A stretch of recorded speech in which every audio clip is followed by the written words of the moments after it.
Welcome to On Air with Amber Wynn, where nonprofit leaders learn to fuse passion and commitment with proven business strategies to create long-term funding, impact, and sustainability. And now, here's your host and resident philanthrepreneur, Amber Wynn.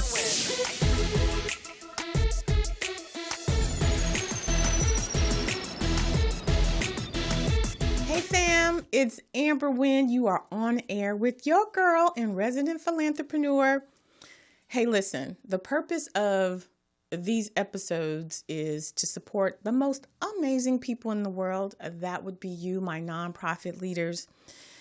And today's episode is piggybacking off of the last episode where we talked about questions, the questions that nonprofit leaders ask and what that means. This week's episode is about questions, and it's the questions that a funder asks and what that means. I have a lot of times people just coming into the nonprofit sector and said, "Oh, they asked me for this, that. Why would they ask me for that?" So on this episode, we're going to dive in deeper to let you know exactly what it is a funder is looking for when they ask for specific things. But before we do that, we're going to start with a short commercial from a sponsor. We'll be back in a minute. This is you, and this is your business. From invoicing your first client, to your 10th client, to your 100th client, you'll need to get paid quickly.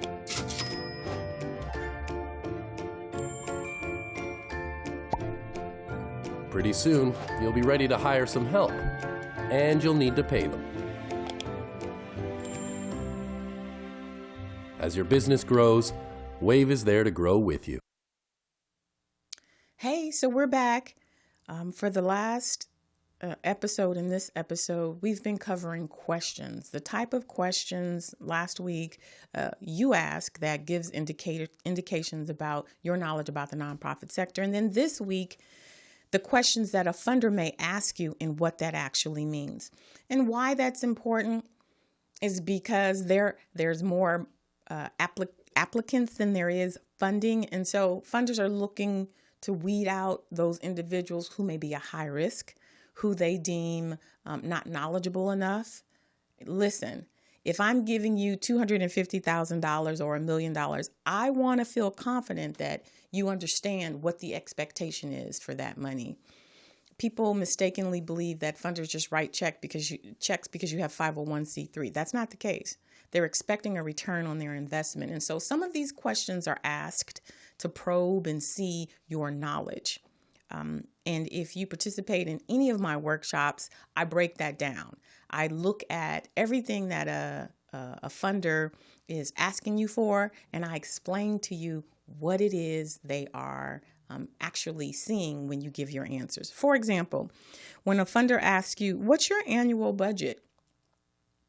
If your response is, "Oh, well, last year it was about 24,000, or, well, we think it's going to be," before you even give me the number, I know that you're high risk. I know that I won't be funding you. Because when you say things like, "I think," or "last year," if you can't give me a definitive answer, then I know that you are not running a tight ship. When a funder asks you, "What's your annual budget?" it should be a straight number, no hesitation, no think, no last time it was. Because the purpose of a budget is to let a funder know how much it costs to run your organization. It's not how much you fundraised. It's not how much is in the bank. It's not how much you think you can fundraise this year.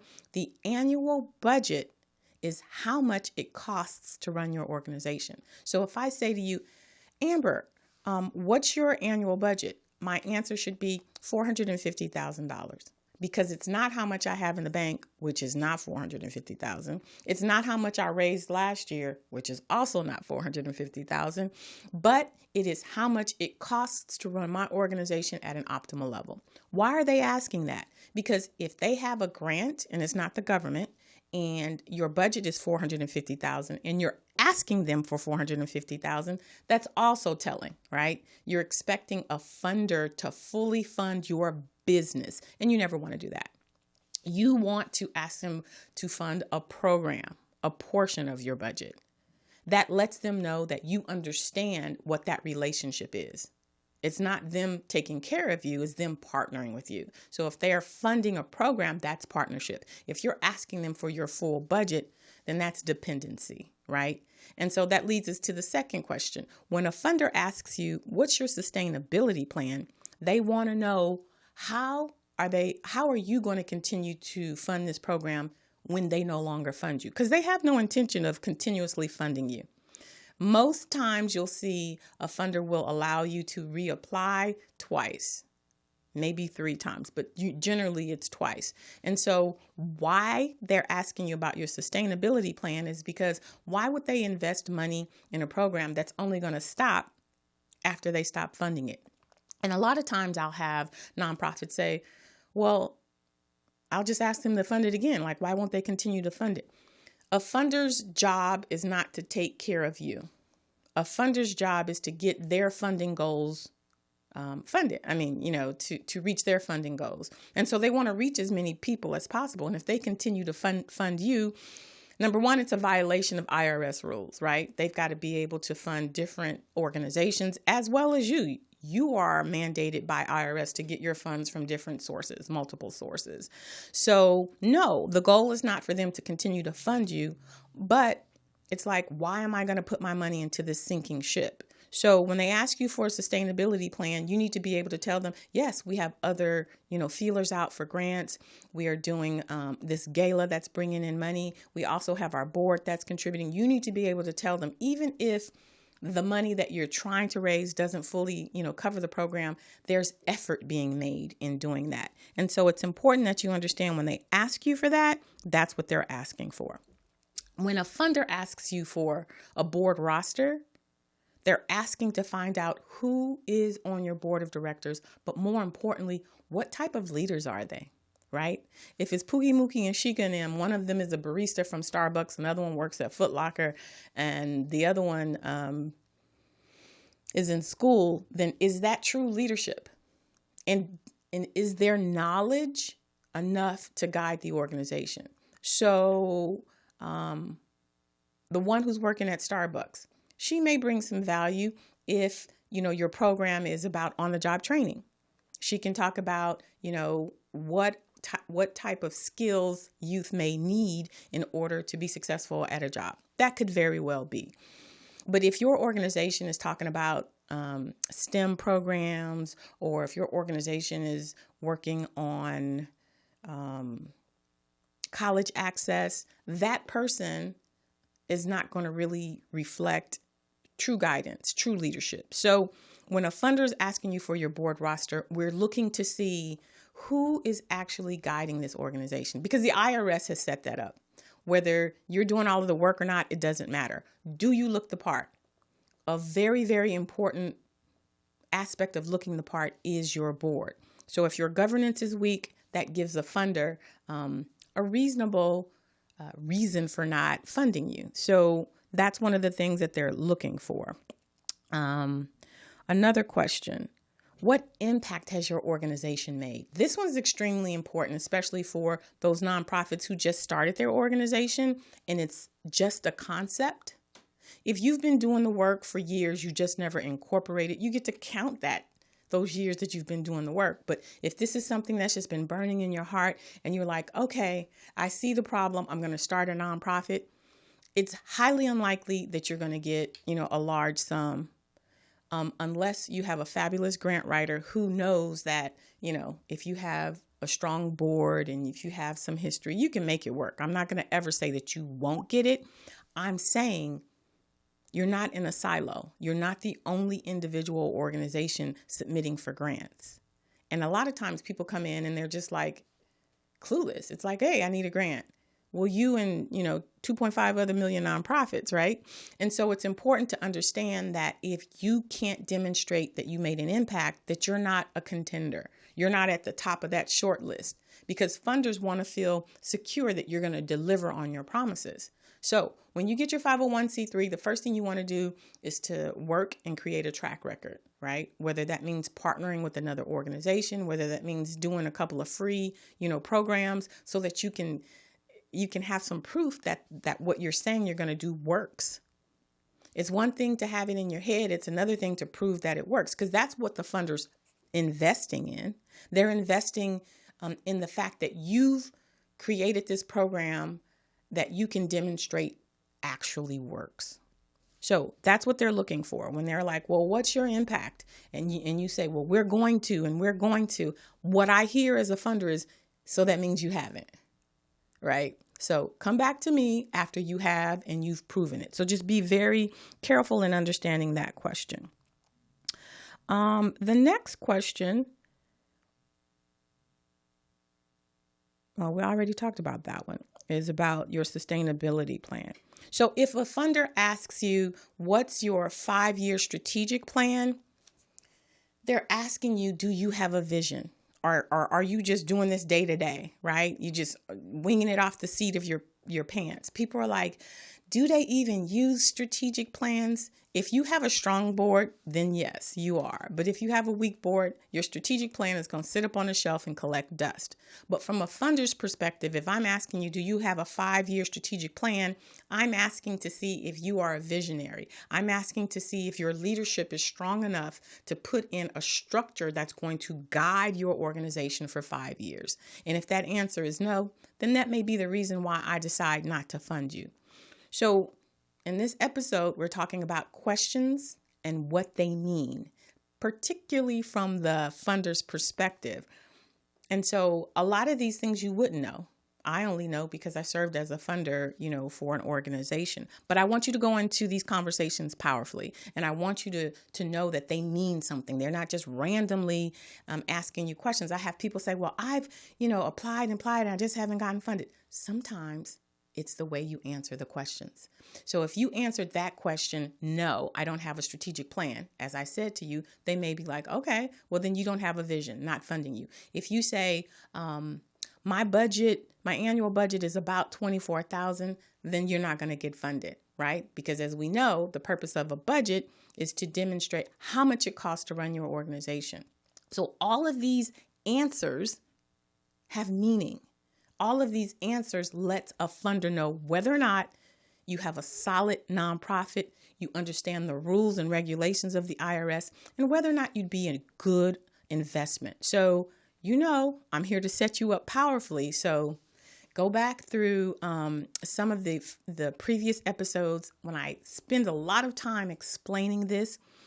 And also I have a membership site where you can go and the first level is free. And it covers most of the things that I've been talking about in these episodes. But in particular, for the funder questions, the second level will help you. It will help you to to build out your annual budget. It will help you to look at what type of strategic planning you need to do so that when these funders ask these questions, you will be prepared and you'll understand. It's one thing to say, hey, you need this, and hand you the piece of paper. It's another thing for someone to say, hey, you need this, and this is why, and this is how you build it. And that's what I do on my membership site. I provide you with courses that explains the why behind everything. Because if I have you build out a budget, but you don't understand that the purpose of the budget is to demonstrate how much it costs to run your organization for a year, then it's useless. It's useless information. Because when a funder asks you the question, you don't know what you should say. And I always want you to be prepared, right? All right. So we're going to pause right now for a minute for a break. But when we come back, you get to ask Amber your questions. See you in a minute. Starting a new career in a new sector with unfamiliar job titles and new jargon can lead to frustration and burnout. What if you had an easy way to get up to speed, to learn the key elements of successful nonprofits, and the critical steps we should all take to maximize our impact? Introducing the Nonprofit Essentials Certificate, 3 short, interactive courses that cover 3 critical areas. What makes a nonprofit, how nonprofits raise money, and skills needed to build a thriving career in the nonprofit sector. Interactive exercises and actionable advice from nonprofit experts help bring clarity to key concepts, and the end of the course exam tests your knowledge so you can earn a certificate and badge, and then quickly put your new knowledge into practice. The best part? The Nonprofit Essentials Certificate is 100% free. Thousands of learners have already earned their certificate, making this our most popular set of courses in Nonprofit Ready. Register at nonprofitready.org and get ready to accelerate your impact and your career.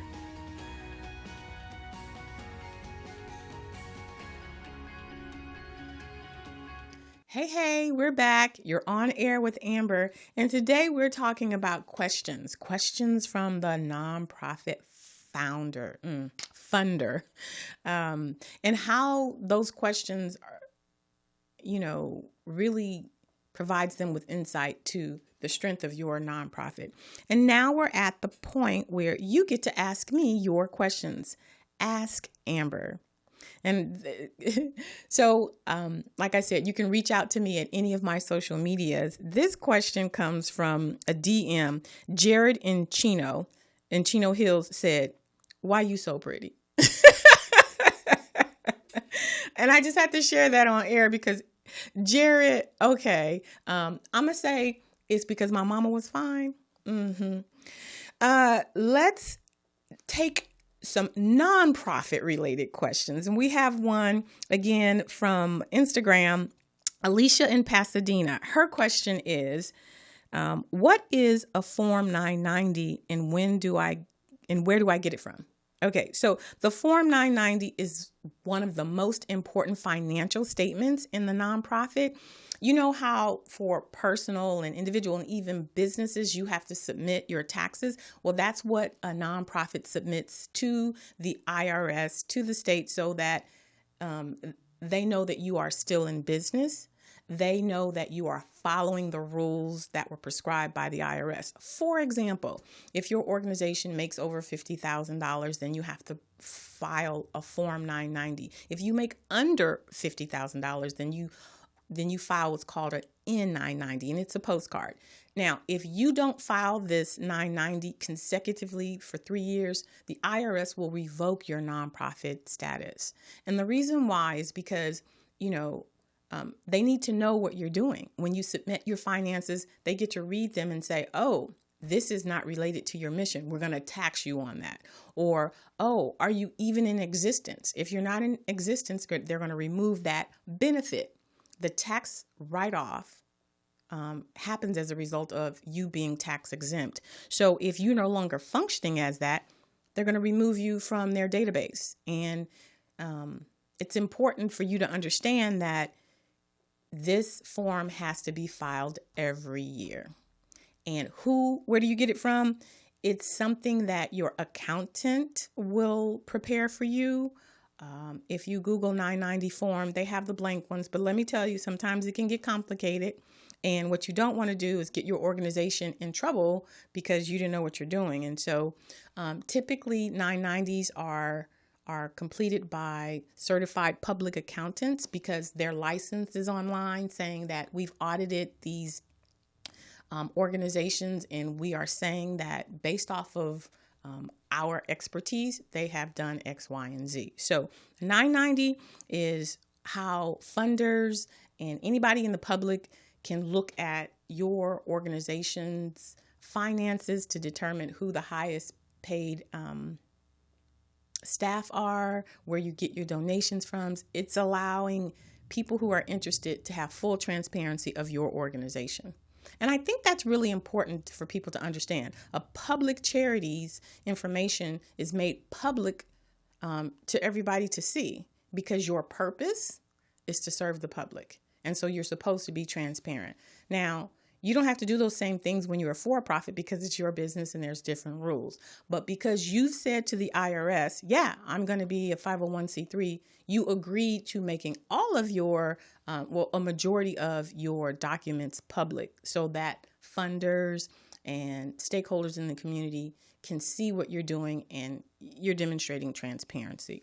So Alicia, thank you for your question about nonprofits. Jared, thank you for your compliment. I appreciate that. And now we're going to move into the next section, my favorite section of the episode, where I get to put the spotlight on you, the most hardworking individuals in the world, nonprofit leaders. And today we are spotlighting an organization that's very unique. It's called Casting for Recovery. And Casting for Recovery's mission is to enhance the lives of women with breast cancer by connecting to each other and nature through therapeutic sport of fly fishing. Isn't that interesting? Let's take a look at what they do.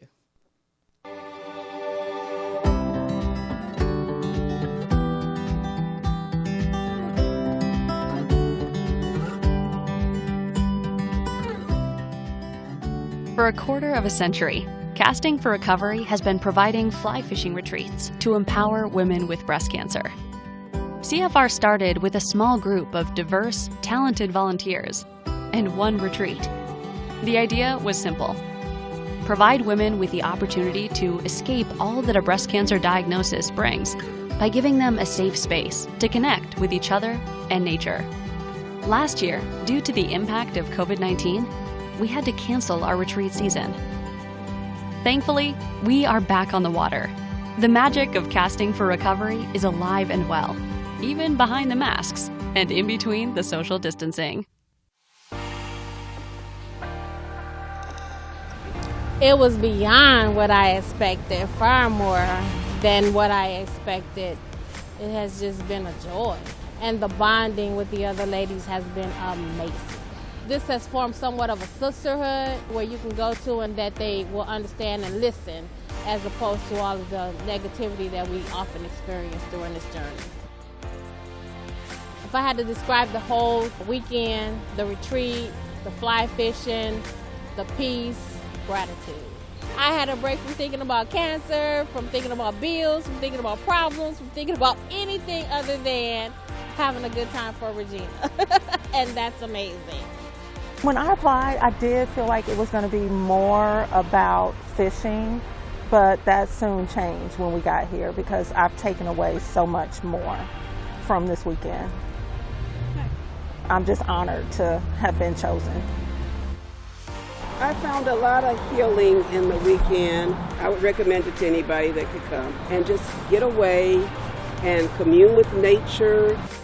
Well, I think it was perfect that they had support people here. The nutritionist, the mental health professional, and the oncologist gave very good information. Everybody was just so nice and so supportive. I would describe the weekend as awesome. Oh, I loved meeting all these other women. It was really fun. I have a lot of gratitude for how hard everybody has worked to put this together and the sponsors that have helped. I feel very humbled that everybody cares enough about us to do that. With every cast, CFR is providing women with breast cancer the opportunity to connect with each other and nature, giving her something that she didn't even know she needed.